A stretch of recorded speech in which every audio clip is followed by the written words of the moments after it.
Welcome back. This is part 2 of the chapter 3 video lecture on cultural communication or intercultural communication.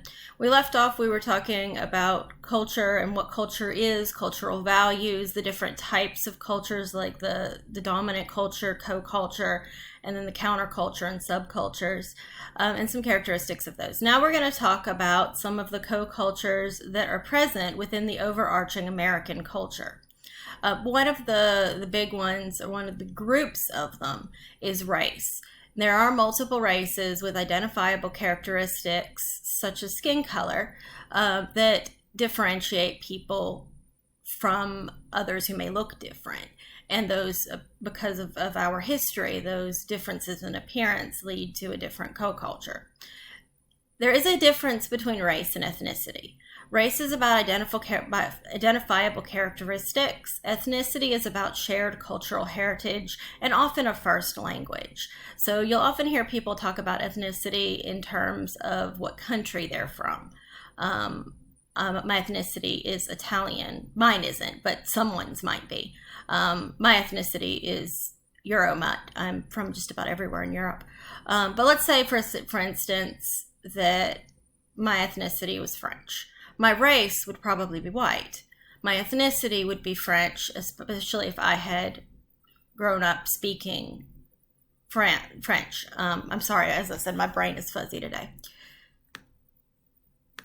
So here's some more information on differentiating between race and ethnicity because they are so commonly confused. You can see here, race and ethnicity are both nouns. Race refers to physical characteristics such as bone structure, skin, hair, and eye color.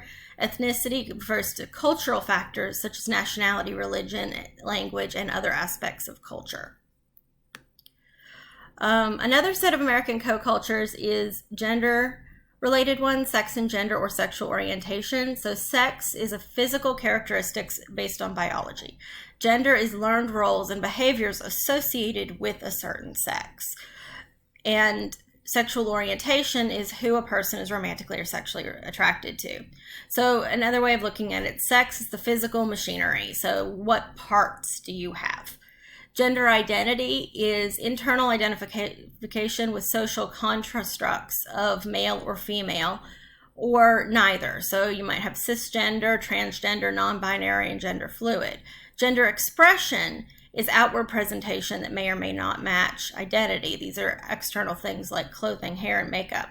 And sexual orientation is the gender that someone is attracted to.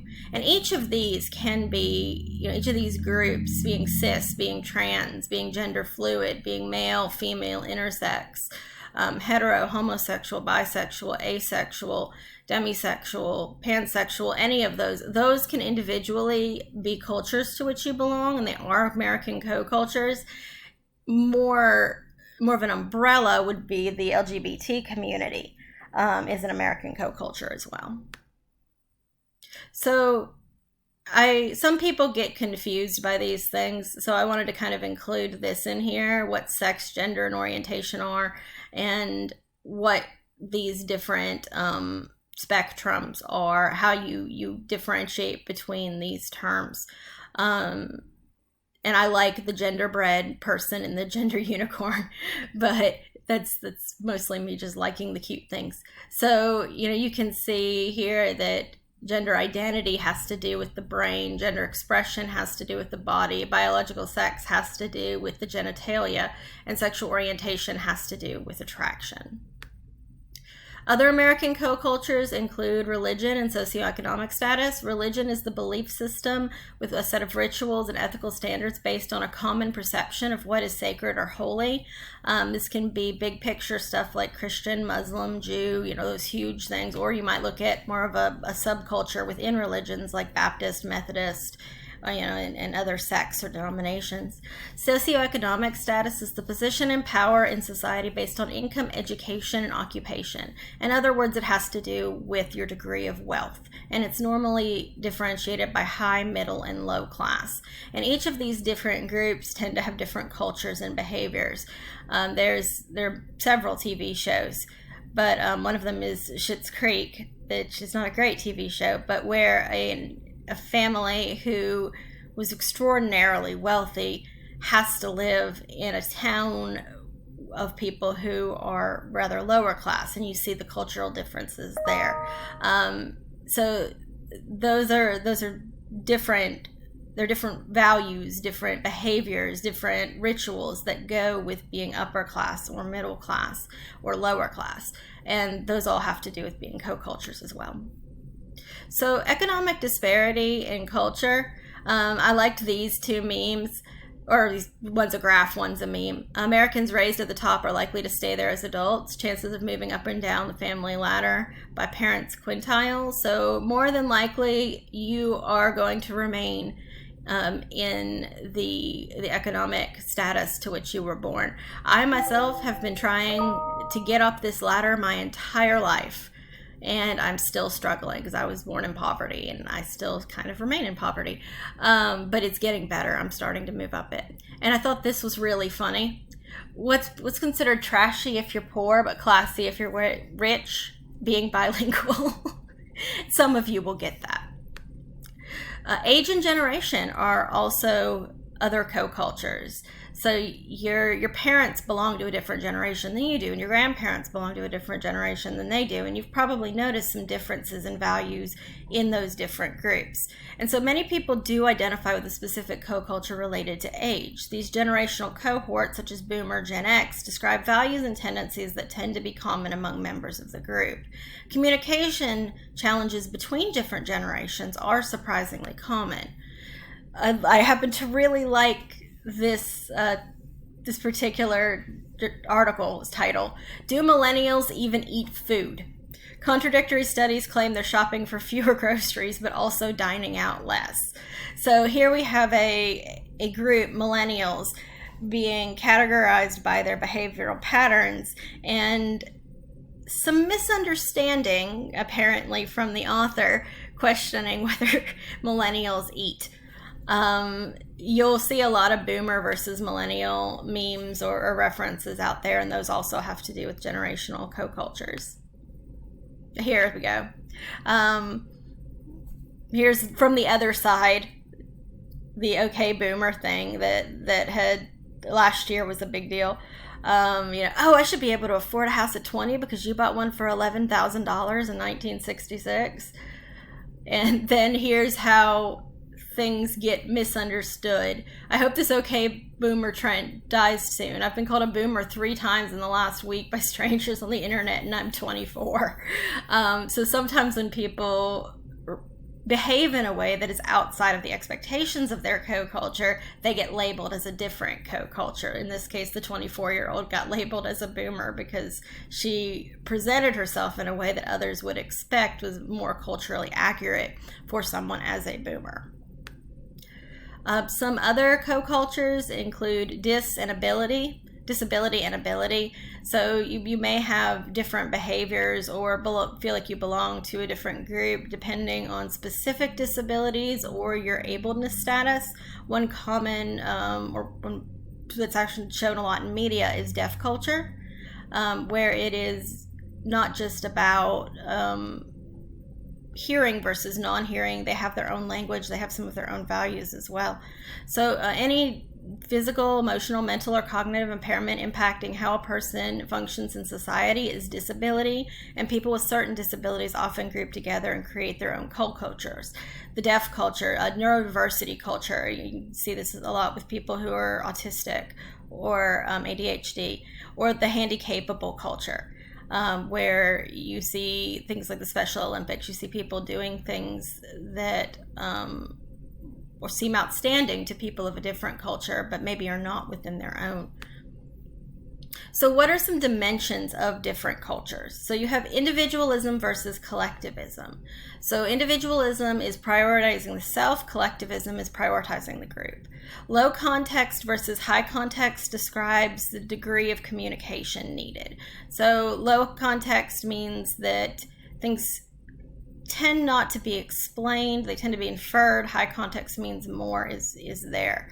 Monochromic versus polychronic has to do with the perception of time. Low uncertainty avoidance versus high uncertainty avoidance has to do with what we talked about in the last chapter, how much we avoid situations where there are anxiety. High power distance and low power distance have to do with degrees of accepting of power, particularly in things like gender. Masculine and feminine, similar, and long-term orientation versus short-term orientation. Are you focused on the long game, or are you focused more on what you get now? So individualism versus collectivism is the extent to which individualism is valued versus the culture as a whole is valued. Individualistic cultures value personal rights and responsibilities, freedom, innovation, self-expression, and competition, whereas collectivist cultures value community, collaboration, shared interests, harmony, the public good, and avoiding embarrassment. America is very much an individualistic culture. High and low context has to do with the reliance on contextual cues, the extent to which verbal messages are verbal and explicit. So low context culture, words convey most meaning. Verbal messages are specific, direct, and details, and speakers say what they mean. In high context cultures, you have to understand more by context and less by what's said. So most of the message is understood by context, and it relies on a lot of unwritten rules and nonverbal behaviors, making it necessary to read between the lines to understand cultural interactions. Chronemics is the study of how perception of time differs among cultures. Monochronic cultures view time as a series of small units that occur sequentially, and they tend to value punctuality, uninterrupted task completion, meeting deadlines, following plans, and doing one thing at a time in succession. Most American corporate culture would be monochronic. And polychronic cultures view time as a continuous flow. Appointment times and schedules are approximate and fluid. They value multitasking and flexibility with schedules and deadlines. So you might think about a person who has a schedule planner, and it's color-coded and it's blocked out by, the hour. That would be very monochronic. And then you might think about another person who has maybe like a bullet journal, if that. And they have like a list of things to do that day. And as long as they get them done at some point, they get them done. That person would be more likely to be of a polychronic culture. Uncertainty avoidance is the extent to which people want to predict what will happen. In low uncertainty avoidance cultures, we tolerate uncertainty. We don't control unpredictable people, relationships, or events. And in turn, we prize initiative, creativity, and risk-taking. Fewer rules are considered better. In high uncertainty avoidance cultures, there's a low tolerance for uncertainty with a high need for control, a lot of formal rules, and less tolerance of deviant or creative behaviors. You might think for high uncertainty, you might think of the Puritans, like the way they're portrayed in like maybe Nathaniel Hawthorne, where any behavior outside the norm was deviant, and there was a tendency to expel those people from the community. And then you might compare that with a culture that is more likely to have fewer rules and looser rules to allow more progress to be made. Power distance is the extent to which people accept that power will be unequally shared, because that is always to some extent the case. In high power distance, there's a clear unequal distribution of power, but it is not accepted. It is accepted by both high and low power holders. So think of monarchy, right? Like a king is in power, and everyone accepts that the king is in power, and there are people below that. And in a low power distance culture, members prefer power to be equally distributed. So you might think of a democracy where everyone has some input in the government and decisions that are being made. Masculinity and femininity show how strongly cultures value gender distinctions. In masculine cultures, men and women are expected to adhere to traditional gender roles and behaviors, and they tend to value masculine roles more highly. In feminine cultures, people tend to assume more of a variety of roles, and it tends to be more merit-based rather than gender-based. Both genders and sexes exhibit traditionally masculine and feminine traits and values. I have to stop this here before we finish this last bit. I'd hoped to get to 15 minutes before it timed out. But we'll pick up with orientation in a moment, and then we should be finishing out this presentation in that video as well. So I will be right back.